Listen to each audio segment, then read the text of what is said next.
secondary victimization, and further attempts on the lives of survivors of gender-based violence. The Commission says this is what many of these women have to endure where they would least expect it.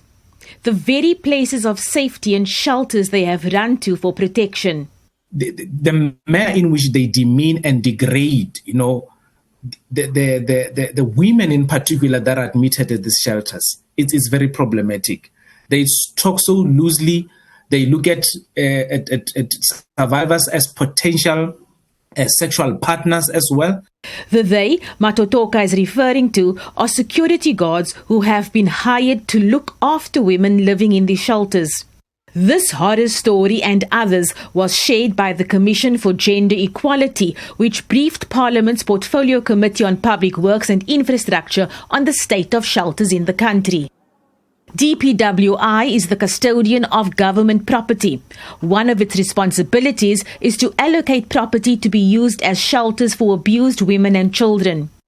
Following the complaints from women at some of these shelters in 2018 and 2019 about the state of the buildings and the conditions they live under, the CGE embarked on an investigation which was finalized last year. It has shared the outcomes of that report with the committee.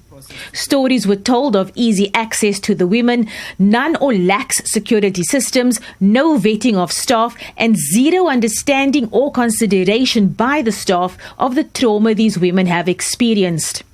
This despite shelters playing a critical role in ensuring the right to dignity and safety of survivors is protected. Matotoka says the DPWI does not adequately report to the CGE on progress made on its recommendations, nor does it seem to understand the urgency. It's not moving in the pace that we desire, especially in a country where we know GBV is the pandemic that we are experiencing on a day-to-day basis. The National Shelter Movement of South Africa says funds allocated to shelters for security is not sufficient, while shelters housing trafficked persons need additional security. They are fleeing from a very dangerous and volatile situation.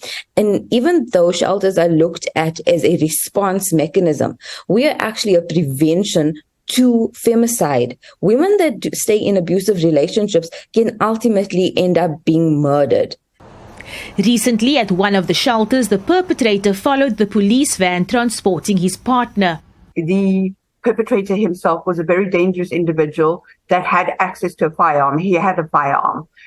What happened is he stood up. He was outside the gate for days and days and days, repeatedly phoning, trying to establish whether she was there, although he saw her come in.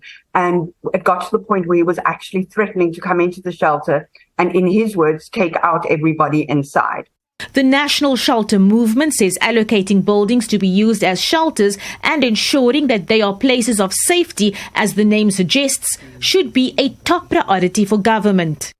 Although President Ramaphosa said that, this is top priority in the country, what he says doesn't really go down at the level of practice. We're not seeing it as a priority.